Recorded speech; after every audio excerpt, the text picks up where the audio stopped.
이 시간 우리에게 주시는 하나님의 말씀은 창세기 45장 4절부터 8절, 16절부터 18절까지 말씀입니다. 거룩하신 하나님의 말씀입니다. 요셉이 형들에게 이르되 내게로 가까이 오소서. 그들이 가까이 가니 이르되 나는 당신들의 아우 요셉이니 당신들이 애굽의 판자라. 당신들이 나를 이곳에 팔았다고 해서 근심하지 마소서. 한탄하지 마소서. 하나님이 생명을 구원하시려고 나를 당신들보다 먼저 보내셨나이다. 이 땅에 2년 동안 흉년이 들었으나 아직 5년은 밭갈이도 못하고 추수도 못할지라. 하나님이 큰 구원으로 당신들의 생명을 보존하고 당신들의 후손을 세상에 두시려고 나를 당신들보다 먼저 보내셨나니, 그런즉 나를 이리로 보낸 이는 당신들이 아니요 하나님이시라. 하나님이 나를 바로에게 아버지로 삼으시고 그의 온 집의 주로 삼으시며 애굽 온 땅의 통치자로 삼으셨나이다. 요셉의 형들이 왔다는 소문이 바로의 궁에 들림에 바로와 그의 신하들이 기뻐하고 바로는 요셉에게 이르되 내 형들에게 명령하기를 너희는 이렇게 하여 너희 양식을 싣고 가서 가나안 땅에 이르거든 너희 아버지와 너희 가족을 이끌고 내게로 오라. 내가 너희에게 애굽의 좋은 땅을 주리니 너희가 나라의 기름진 것을 먹으리라. 아멘. 원수는 물의 색이고 은혜는 돌의 색이라 라는 우리 속담이 있습니다.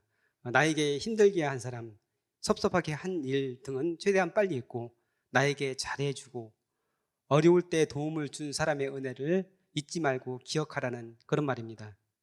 이렇게 하는 게 바람직한데 현실에서는 그렇게 되기가 참 어렵습니다. 사람의 본성이라는 것이 오히려 반대가 되기 쉬워서 은혜는 잘 잊고 나에게 섭섭하게 한 것은 두고두고 기억하는 그런 경우가 있습니다. 우리가 잘 아는 와신상담이라는 고사성어가 있습니다. 누울와, 섬나무 신, 맞볼 상, 쓸개담. 여기서 섬나무는 각종 땔감을 말하는데 이 한자를 풀면은 장작더미에 누워서 쓸개를 맛본다는 그런 말입니다. 다시 말해서 목적을 달성하기 위해서 고난을 감내하며 심신을 단련하여 뜻을 이룬다는 그런 말입니다. 이 고사성어는 사마천이 쓴 사기에 나오는 고사에서 유래가 되었습니다. 이 고사에 나오는 사람 3명의 이름을 기억하셔야 되는데, 이제 오나라와 월나라가 있는데 오나라의 왕 함녀가 있고 그의 아들 부차가 있습니다. 그리고 이쪽에 월나라가 있는데 그 월나라의 왕이 구천이라는 사람입니다. 이름을 기억하세요. 춘추 전국시대에 오나라 월나라 제가 얘기했는데 두 나라는 인접 국가인데 서로 빈번하게 이제 자주 부딪히고 싸웠습니다. 그러던 중에 이제 오나라의 그 병법의 대가 손무라는 사람, 여러분 손자병법 아시죠? 그 손자병법을 쓴 사람이 손무인데 그 사람이 다른 나라로 가게 됐어요. 그래서 나라가 위기 상황에 있었는데 그때 이제 왕이 정신을 차려야 되는데 그 왕이었던 그 함녀가 주색에 빠져가지고 오히려 더 엉뚱한 짓을 한 거예요. 그러니까 그때 그 틈을 노리고서 월나라에서 구천이 전쟁을 일으킵니다. 그래서 아무런 그 방비가 되어 있지 않은 그런 오나라는 크게 패하고 오나라 왕 함녀가 죽고 그리고 그 세자도 다 죽습니다. 그 둘째 아들 부차만 간신히 목숨을 건질 수가 있었습니다. 이 이제 왕자가 이제 왕이 된 거지. 이 부차는 월왕 구천에게 당한 그 원한을 결코 잊을 수가 없었고 반드시 복수를 하겠다고 다짐을 했습니다. 그런데 시간이 지나면서 마음이 해이해지고 자기가 당한 그 엄청난 그 일도 기억에 자꾸 희미해져 가는 거예요. 그래서 그는 이날의 치욕을 갚기 위해서 침상에서 자는 것이 아니고 장작더미 위에서 자면서 신하들에게 이렇게 시켰습니다. 부차야, 너는 월나라 사람이 아버지를 죽인 사실을 잊었는가? 이렇게 와신하며 기회를 엿보고 힘을 기른 부차는 몇 년이 지나서 복수에 성공합니다. 월나라와 싸워서 모든 군사들을 거의 전멸시키고 월나라 그 왕 구천을 사로잡습니다. 그리고 그에게 자기가 당한 그 복수로 자기 죽은 아버지, 그 아버지의 묘를 지키는 묘지기를 삼았습니다. 그리고 그 구천의 그 왕비, 그 왕후와 함께 그 머리를 완전히 그 밀어버리는 등 온갖 치욕을 주었습니다.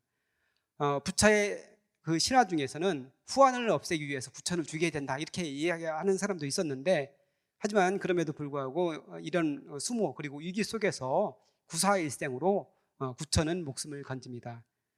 이 구천은 자신이 겪은 그 치욕을 반드시 갚겠다고 다짐을 합니다. 부차가 그랬던 것처럼, 그러니까 오나라 부차가 그랬던 것처럼 이제 월나라 구천도 자신의 의지가 꺾일 것을 염려하여서 침상에다가 곰의 쓸개를 매달아 놓았습니다. 그리고 아침 저녁 누울 때마다 일어날 때마다 그 쓸개를 맛보면서 복수의 칼을 갈았습니다. 그러면서 부차에게는 신하로서의 충성을 다하는 모습을 보이면서 때를 기다립니다. 드디어 구천은 칼을 숨기고 기회를 엿보던 끝에 20년 만에 복수에 성공합니다. 오나라와의 전쟁에서 완벽하게 승리하여서 오나라 군대를 완전히 괴멸시키고 그 부차를 죽입니다. 그리고 최종적으로 오나라와 월나라를 합병하는 엄청난 과업을 이룹니다. 여기서 나온 고사성어가 바로 와신상담입니다. 목적을 이루기 위해서 고난을 감내한다는 의미도 있지만 복수를 위해서 독하게 행동한다는 그런 점에 있어서 부정적으로 보기도 합니다. 이왕 고사성어를 했으니까 하나만 더 하겠습니다. 와신상담과 더불어서 우리가 옥이라는 말을 종종 쓰는데 옥이라는 말에 대해서 살펴보겠습니다. 우리가 이제 옥이가 있지 내가 절대로 이대로 물러나지 않는다 이런 이야기를 자주 하잖아요. 근데 여기서 말하는 옥이는 춘추 전국시대의 위나라 사람 이름입니다. 어릴 때 이 옥이는 어릴 때 일화가 있는데 자기보다 덩치가 굉장히 큰 그 깡패하고 싸우게 됐습니다. 당연히 덩치로 안 되니까 엄청나게 깨져가지고 이제 졌습니다. 근데 그 다음 날 그럼에도 불구하고 다시 이제 덤비는 거예요. 근데 뭐 당연히 힘으로 안 되니까 또 지죠. 그 다음 날 또 덤비는 거예요. 몸이 만신창이가 됐는데도 계속 그 다음 날 또 덤비고 하니까 어떻게 됐을까요? 결국에는 그 깡패가 져줬습니다. 어쩔 수 없어. 너무 귀찮게 하니까. 그렇게 오기가 대단한 사람이었는데 이 오기가 이제 장성을 해서 이제 관직을 얻기 위해서 또 일을 꾸미는데 어떻게 했냐면 돈을 주고서 관직을 살려고 한 거예요. 근데 이제 그게 잘 뜻대로 안 됐어요. 사람들에게 이제 그게 들키고 그래서 이제 못 올라갔는데 그 관직을 돈을 주고 샀다는 그런 것을 사람들이 알고서 이제 비웃기 시작합니다. 근데 그 얘기를 들으니까 너무 화가 나는 거예요. 앙심을 품고서 어떻게 했느냐? 자기의 그 비웃은 사람 30명을 다 죽여버립니다. 그리고서 도망을 가는데 도망가면서 자기 어머니에게 뭐라고 얘기하느냐면은 내가 성공하기 전에는 절대로 돌아오지 않겠습니다. 이렇게 이야기를 합니다. 그리고 당시에 그 유명했던 그런 학자 증자라는 사람 문화에 들어가서 유학을 공부합니다. 독하게 마음을 먹고 공부를 아주 열심히 합니다. 다른 그 문화생들과의 사이에서 최고가 되기 위해서 정말 수단 방법을 가리지 않고 이기려고 그렇게 노력을 합니다. 무서울 정도로 집중하여서 공부해서 어느 정도 성취를 했습니다. 그런데 어느 날 어머님이 돌아가셨다는 부고가 왔어요. 그러면은 어떻게 해야 될까요? 당연히 자식된 도리로서 공부를 그만 잠시 멈추고 가야 되잖아요. 근데 오기는 어떻게 했느냐? 자기가 성공하기 전에는 돌아가지 않겠다고 했기 때문에 안 간다. 그러면서 어머니 부고와 상관없이 그냥 공부만 하는 거예요. 그것을 보고 있던 그 스승 증자는 아무리 똑똑해도 사람으로서 기본이 되지 않은 제자는 필요 없다. 파문해 버립니다. 그러자 오기는 내가 이 유학 따위는 하지 않는다. 그러면서 유학을 그만두고서 어떻게 했느냐? 병법을 공부해서 그 병법을 가지고 이제 벼슬을 하는데 노나라에 가서 다른 나라 이제 노나라에 가서 거기서 벼슬을 합니다.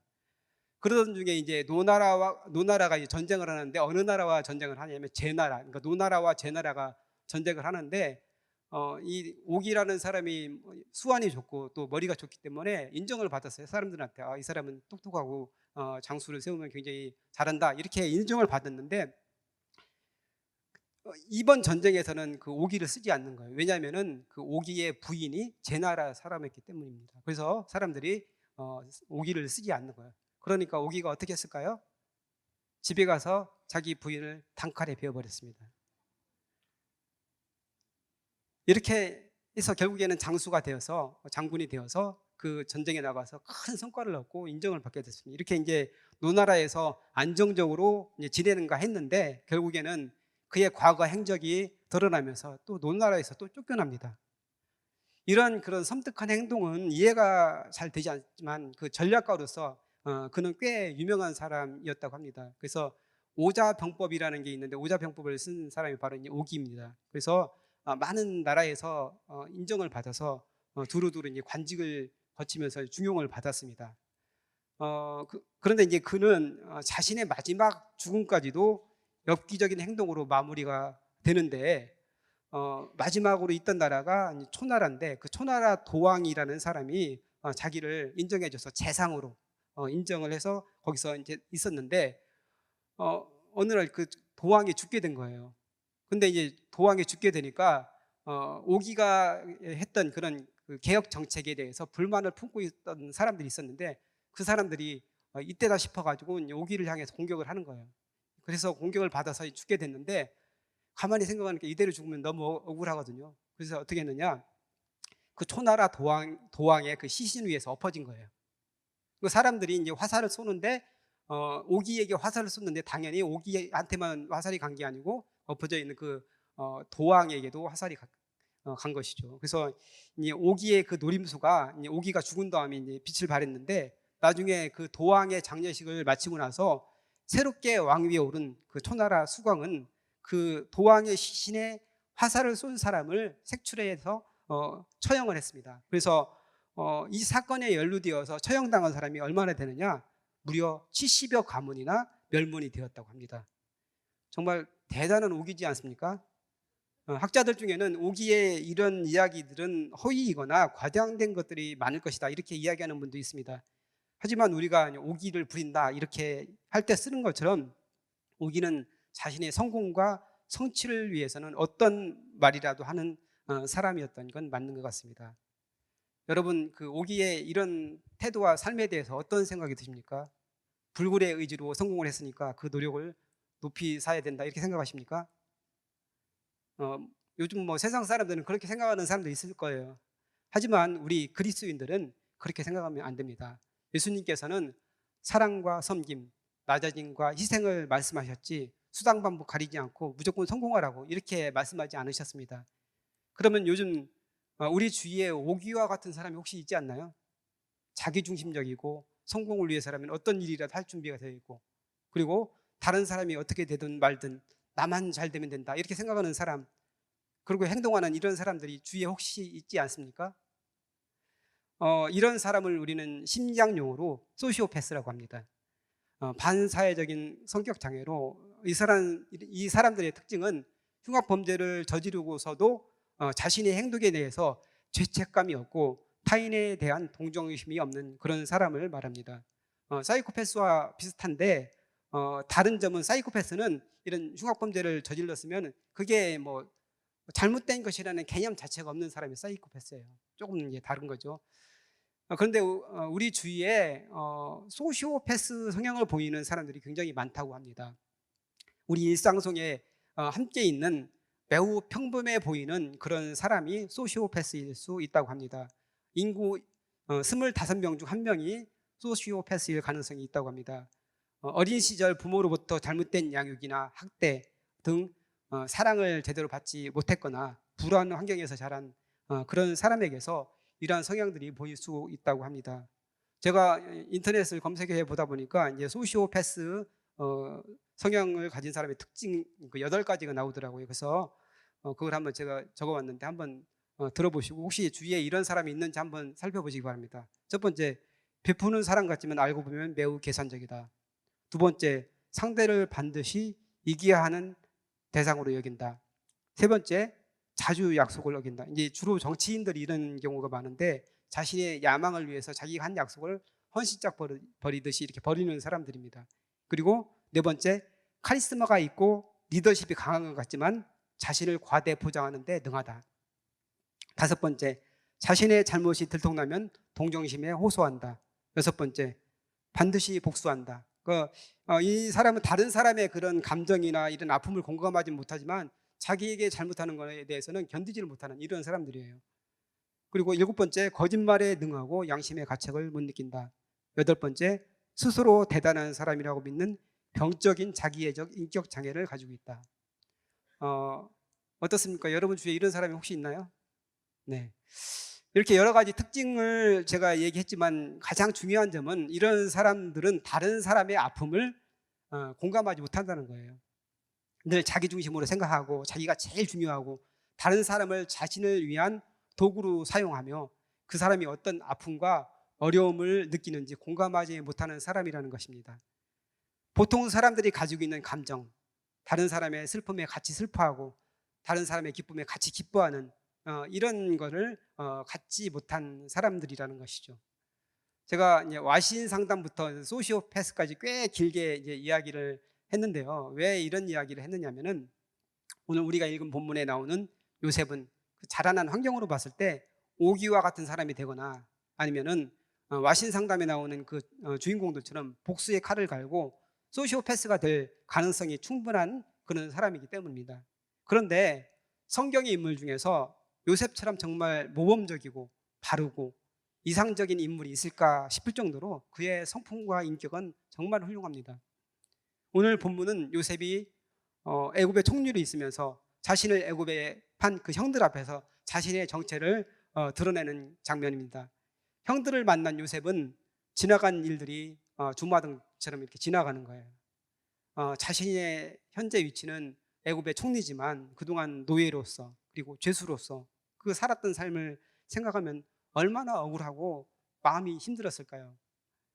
보통 사람 같았으면 아무리 그 피를 나눈 형제라고 하더라도 절대로 용서하지 못했을 거예요. 하지만 이런 수많은 고생과 고난과 역경에도 불구하고 요셉은 따뜻한 가슴을 지닌 그런 사람이었습니다. 사랑하는 성도 여러분, 어떤 일이 있더라도 마음이 차가워지지 않도록 해야 합니다. 울 때 울고 웃을 때 웃을 수 있는 것이 복입니다. 울고 싶어도 눈물이 나오지 않고 즐겁고 기쁜 상황에도 웃음이 나오지 않는다면 큰 문제입니다. 저는 어릴 때부터 눈물이 굉장히 많았습니다. 툭 하면은 울기 일쑤였고 한 번 울면은 잘 그치지 않고 정말 끝장을 보는 그런 성격이었어요. 하루는 그 친척 아저씨가 아침에 잠깐 왔어요. 집에 왔는데 이제 제가 울고 있는 모습을 봤어요. 그러고서 일 보러 나갔는데 그러고 한참 일을 보다가 이제 오후 늦게쯤 돼서 왔는데 그때까지 제가 울고 있는 거예요. 그러면서 저한테 한 얘기가 아직도 기억이 나는데, 야, 너 아직도 우냐? 정말 대단하다. 그게 기억이 나요. 이렇게 잘 울고 정말 뭐 제가 치시라서 그런지 한번 뭘 하면 끝장을 보려 그런 게 있는 것 같은데 이제 울음도 이제 그렇게 길었어요. 그러다가 이제 초등학교 고학년이 됐는데 이제 그날도 이제 울 일이 있어가지고 또 열심히 울고 있었는데 그러다가 울면서 거울을 보고 있는데 거울을 보니까 울고 있는 제 모습이 그렇게 보기가 싫은 거예요. 그래가지고 다시는 울지 않겠다 다짐을 했습니다. 근데 여러분 그 놀랍게도 그렇게 다짐을 하고 나서 진짜 안 울게 됐어요. 잘 안 우는 정도가 아니라 눈물이 말라버렸습니다. 근데 문제는 정말 울어야 되는 상황에서 눈물이 안 나오는 거예요. 그것도 참 힘들더라고요. 한동안 정말 그렇게 지낸 것 같아요. 전에는 너무 울어서 문제였는데 이제는 울고 웃어야 될 때 이게 안 되는 거예요. 한 30대 후반까지 제가 그랬던 것 같아요. 그러다가 이제 하나님의 은혜 안에서 그러니까 울어야 될 때 울고 그다음에 웃어야 될 때 웃는 것, 이것이 정말 진정한 복이라는 것을 깨닫고 제가 기도를 했습니다. 하나님께, 하나님 눈물을 회복시켜 주십시오 이렇게 기도를 했어요. 근데 이제 좋으신 하나님께서 그 기도에 응답해 주셔서 눈물이 다시 회복됐습니다. 그래서 이제는 울어야 될 때 우는 그런 은혜를 누리고 있습니다. 아무튼 그 요셉은 가슴이 따뜻한 사람으로 형제들 앞에서 눈물을 쏟으면서 그들을 용서했습니다. 복수의 칼을 갈고 와신 상담하는 것이 아니라 하나님 뜻이 이게 와신 상담하는 것, 그러니까 이 복수의 칼을 가는 것, 이것이 세상 사람들은 당연한 거라고 생각하지만 하나님의 뜻이 아니고 하나님의 방법이 아닙니다. 이거는 복수는 그 하는 순간 통쾌할 수 있을 수는 있으나 복수가 또 복수를 낳습니다. 그래서 그로 인해서 끊임없는 갈등과 분쟁이 일어나게 되는 것입니다. 정말 말할 수 없이 억울한 경우가 있을 수 있어요. 그런데 그런 때는 어떻게 해야 됩니까? 내가 복수하는 것이 아니라 하나님의 손에 맡겨야 됩니다. 그래서 예수님께서는 누가 내 오른뺨을 치거든 왼쪽 뺨마저 돌려대라 이렇게 말씀하셨고, 원수를 사랑하고 너를 핍박하는 자를 위해서 기도하라 이렇게 말씀을 하셨던 것입니다. 오늘 본문에서 요셉이 이렇게 할 수 있었던 것은 고난 가운데서 하나님을 만났기 때문입니다. 철저히 하나님을 의지하고 바라보며 살아왔기 때문에 형제들을 용서할 수 있었습니다. 요셉의 형제들이 왔다는 그 소식에 바로와 그리고 그 신하들이 기뻐합니다. 궁정에 있는 바로와 그 모든 신하들이 기뻐하였다 이렇게 이야기를 하는데 요셉이 얼마나 사람들에게 인정을 받고 있는지를 잘 보여주는 것입니다. 또한 그의 사람됨이 어떤지도 잘 알 수가 있습니다. 아무리 뛰어난 사람이라 하더라도 다른 사람과 경쟁 관계에 있으면은 미움받을 수 있고 시기 질투의 대상이 될 수 있습니다. 그런데 애굽 왕 바로뿐만 아니라 신하들도 같이 기뻐했다는 것은 요셉이 얼마나 좋은 사람이었는지를 잘 말해주는 것입니다.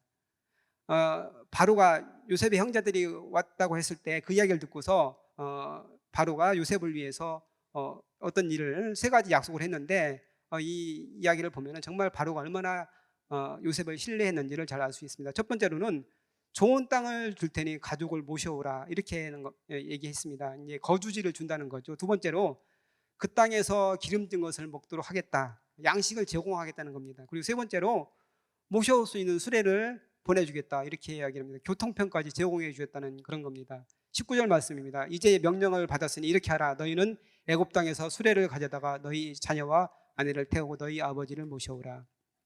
최고의 대우로 최고의 혜택을 요셉과 그 가족에게 제공하겠다는 겁니다. 요셉이 이런 대우를 받게 된 이유는 왜 그럴까요? 우선은 요셉이 성령의 사람이었기 때문입니다. 우리가 잘 아는 것처럼 요셉은 보디발 장군의 집에서 억울하게 그 감옥에 갇혀 있었죠. 누명을 쓰고 감옥에 갇혀 있다가 바로의 꿈을 해석하기 위해서 감옥에서 불려나온 사람이에요. 근데 이 바로는 요셉이 하는 그 꿈 해석을 듣고 나서 바로 요셉에게 총리직을 맡깁니다. 이게 말이 되는 상황입니까? 바로 어제까지만 해도 감옥에 있던 사람인데 죄수의 신분이었고, 그 다음에 그 출신이 노예 출신이고, 그 다음에 아주 무시하는 히브리 사람이었는데 그 사람을 이렇게 하루아침에 총리로 세운 거예요. 이게 말도 안 되는 그런 상황이니. 근데 요셉의 바로에게 꿈 이야기를 듣고 해석할 때 꿈만 해석한 것이 아니고 문제를 해결할 수 있는 방안을 이야기했습니다. 바로는 그 요셉의 그 모습을 통해서 요셉에게서 하나님의 임재를 느꼈습니다. 성령에 충만한 사람이라는 것을 느끼고 죄수라는 것을 전혀 느낄 수가 없었습니다. 그래서 그의 말과 그의 모습에서 기품이 있고 믿음을 줄 수 있는 사람이다 느끼게 되었던 것이죠. 그래서 큰 일을 맡겨도 될 만한 사람이라는 것을 느끼고서 요셉에게 총리직을 맡긴 것입니다. 요셉은 또 작은 일에 충성하는 사람이었습니다.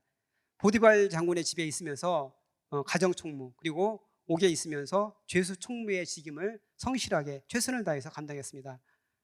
다른 사람 같으면 절망 속에서 포기할 수밖에 없는 그런 상황이었지만 그는 하나님이 보여주신 비전을 마음에 품고 작은 일에 충성하였습니다. 만일 그가 가정총무와 감옥총무의 일을 대충 했더라면 애굽 전체의 총리직을 맡겼을 때 그 일을 감당하지 못했을 것입니다. 작은 일에 충성하면서 사람들을 잘 관리하고 행정을 원활하게 할 수 있는 숙달된 사람으로 성장했습니다.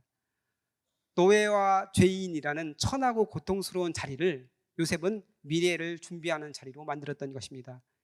우리는 결과를 알고 있지만 요셉은 앞날을 전혀 모르는 그런 상황 가운데 그 17세 소년 시기부터 30세가 될 때까지 그 기나긴 세월을 가장 비천한 자리에서 인내하면서 훈련했습니다. 성경은 짧게 표현하지만 그 기간이 얼마나 힘들고 고통스러웠고 절망적이었을까요? 그 모질고 쓰러지는 그 고통의 순간들을 감내하면서 요셉은 하나님의 사람으로 세워질 수가 있었던 것입니다. 사랑하는 성도 여러분, 고난은 숨겨진 축복이라는 그런 말이 있습니다. 지금 힘들고 고통스럽고 쓰리고 아픈 시기를 보내고 있는 분들이 많은 줄 압니다. 특히 요즘 우리나라 경제가 너무나 어렵습니다. 모든 분야에서 다들 힘들다고 이렇게 이야기를 해요. 그 힘들고 어려운 그 이유를 우리가 여러 가지 찾을 수 있겠지만 이 세상의 모든 일들은 하나님의 허락 안에서 일어나는 일들을 우리는 기억해야 합니다. 온 세상을 통치하시는 하나님께서 허락하시지 않으면 참새 한 마리도 땅에 떨어지지 않는다 이렇게 말씀하셨습니다. 절망과 좌절의 순간들이 너무나 많고 고통스럽지만 그 쓰라린 시기를 우리가 보내고 있지만 하나님을 바라보면서 이 시간들을 견딜 때 하나님께서는 우리를 연단되는 하나님의 사람으로 만드시고 오늘 찬양한 것처럼 우리를 빚어가신다는 그 사실을 기억하시기 바랍니다. 우리가 중요한 것은 그 하나님의 그 말씀을 신뢰하면서 내가 할 수 있는 작은 일에 최선을 다하는 것입니다. 요셉이 그랬던 것처럼 늘 하나님의 선하심을 바라보며 내게 맡겨진 작은 일들을 충성스럽게 감당해야 합니다. 그렇게 훈련되고 연단된 사람을 하나님께서는 사용하십니다. 사실 요셉이 애굽에 노예로 팔린 것은 형제들에게 미움과 시기를 받아서입니다. 그가 어릴 적에 하는 말과 행동을 보면은 형들에게 미움받을 만합니다. 형들은 다 밖에서 일하는데 혼자서 이제 일도 안 하면서 그 아버지가 편애를 하고 감싸고 돕니다. 그리고 뭐 혼자서 채색 옷을 입히고 이렇게 하는데 시기하지 않을 형제가 어디 있겠습니까? 그리고 입만 열면은 꿈 얘기를 하는데 다 형제들이 자기한테 절한다고 하니까 그 누가 좋아하겠어요? 어릴 적에 그 요셉은 아버지의 비호 아래 기고만장하면서 아마 세상 그 무서운 줄 모르고 자랐을 겁니다. 그런 성품과 인격을 가진 요셉이 정말 그대로 성장했더라면은 아무짝에도 쓸모없는 이기적인 그런 사람이 되었을 거예요. 하지만 하나님께서는 사람을 사용하실 때 먼저 낮추시고 겸손하게 하시고 광야를 통과하게 하십니다. 노예의 신분으로 가장 밑바닥에서 사람 취급을 받지 못하는 그 사람들과 함께 공감하면서 그들의 마음을 이해하게 됐습니다. 그리고 또한 죄수의 신분으로 억울한 일을 당한 사람들의 그 마음을 공감하게 됐습니다. 인생이 내 뜻과 내 계획대로 되지 않는다는 그 사실도 깨닫게 되었습니다. 그래서 하나님 앞에서 나는 아무것도 아니라는 그 고백을 할 정도가 되었을 때 하나님께서는 그를 사용하십니다. 바로와 그의 신하들이 요셉이 형제들을 만난 소식을 듣고 진심으로 기뻐해진 이유가 바로 요셉의 성숙한 인격과 겸손한 태도 때문이었습니다.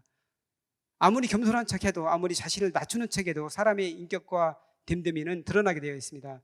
자신의 이익과 야망을 위해 계산해서 행동하는 그런 성김, 이런 것들은 사람들이 알게 됩니다. 처음에 서두에서 말씀드린 소시오패스의 성향을 지닌 그 사람들의 행동은 사람들이 처음에는 잘 못 알아본다고 해요. 근데 어느 순간이 지나면은 반드시 그 성향이 드러나게 되어 있습니다. 다른 사람을 자기 성취를 위한 수단과 도구로 사용하고 있는 것 없는 것 다 해줄 것처럼 행동하지만 결정적인 순간에는 자기 자신의 그 욕망이 드러나고 사람들은 그것을 알아채게 됩니다. 요셉은 오랫동안 죄수와 노예로 있으면서 겸손한 사람, 온유한 사람, 성김의 사람이 되어 있었던 것입니다. 총리로 있으면서 자신의 권위를 내세우지 않고 사람들에게 인격적으로 대하고 바로의 신하들과 아름다운 관계를 유지했기 때문에 사람들이 요셉의 형제들이 왔다는 소식이 그렇게 기뻐했던 것입니다. 요셉은 그 누구도 상상할 수 없는 엄청난 고난과 역경을 어린 나이에 겪었습니다. 당시 유력한 그 족장에 총애받는 아들이었는데 하루아침에 노예의 신분으로 전락해 버렸습니다. 억울한 모함을 당해서 감옥에 갇혔고 또 기약 없는 그 세월을 인내하면서 견뎠는데 이 모든 어려운 가운데 그를 견디게 했고 그가 훈련을 통해서 하나님의 사람으로 세워질 수 있었던 그 힘이 있습니다. 그것은 바로 그가 하나님의 인재의식을 가지고 살기 때문입니다. 그는 보이지 않는 하나님을 그 하나님의 그 눈을 늘 의식하며 살았습니다. 그렇기 때문에 죄를 범할 수도 있는 상황에서 그 보디발 장군의 아내가 유혹할 때 넘어가지 않고 자신을 지킬 수 있었던 것입니다. 창세기 39장 9절 말씀입니다. 이 집에는 나보다 큰 이가 없으며 주인이 아무것도 내게 금하지 아니하였어도 금한 것은 당신뿐이니 당신은 그의 아내임이라. 그런즉 내가 어찌 이 큰 악을 행하여 하나님께 죄를 지으리이까. 요셉은 아무도 보지 않는 상황에서 하나님 앞에서 그 신앙, 하나님 앞에서의 신앙, 그 코람데오의 신앙을 견지하고 있었습니다. 자신의 모든 행동을 하나님께서 보고 계시다고 생각했기 때문에 피 끓는 청년으로서 피하기 힘든 그 유혹을 견뎌냈던 것입니다. 또한 요셉의 기사에서 가장 중요한 것은 하나님이 함께 하셨다는 겁니다. 그가 노예로 있던 감옥에 죄수로 있던 하나님께서 함께 하시니 모든 일이 형통했다, 이렇게 성경에서는 이야기를 하고 있습니다. 요셉은 하나님과의 깊은 교제 속에서 아름다운 인격으로 성숙했고 자신을 노예를 판 형제들 앞에서 놀라운 고백을 합니다. 45장 7절 말씀입니다. 당신들이 나를 이곳에 팔았다고 해서 근심하지 마소서, 한탄하지 마소서. 하나님의 생명을 구원하시려고 나를 당신들보다 먼저 보내셨나이다. 얼마나 놀라운 고백입니까? 자신을 죽이려고 했고 노예로 판 형제들 앞에서 이러한 놀라운 고백을 한 것은 성령의 능력으로 변화된 사람이 아니고서는 할 수 없는 고백인 것입니다. 우리는 매일 기도하고 그리고 말씀 묵상도 열심히 합니다. 중요한 것은 그것을 통해서 우리가 하나님을 만나고 우리의 인격이 성숙되는 것입니다. 예수님 닮은 성숙한 인격으로 우리가 변화될 때 하나님께서는 우리를 사용하시고 우리를 통해 영광을 받으십니다. 우리가 기도를 열심히 해서 응답받는 것도 중요하지만 그보다 더 중요한 것은 하나님을 만나고 내가 변화되는 것입니다. 때로는 고난을 통과하기도 하고 때로는 연단하기도 하지만 하나님께서는 그 계획과 그 섭리 가운데 내가 바뀌어 하나님의 사람으로 온전히 세워지기를 원하십니다. 어떤 상황에도 흔들리지 않고 하나님만 바라보며 예수님의 성품과 인격을 담기를 소원합니다. 장성한 분량에까지 믿음이 자라서 하나님께 영광을 올려드리는 저와 여러분 되시기를 간절히 축복합니다.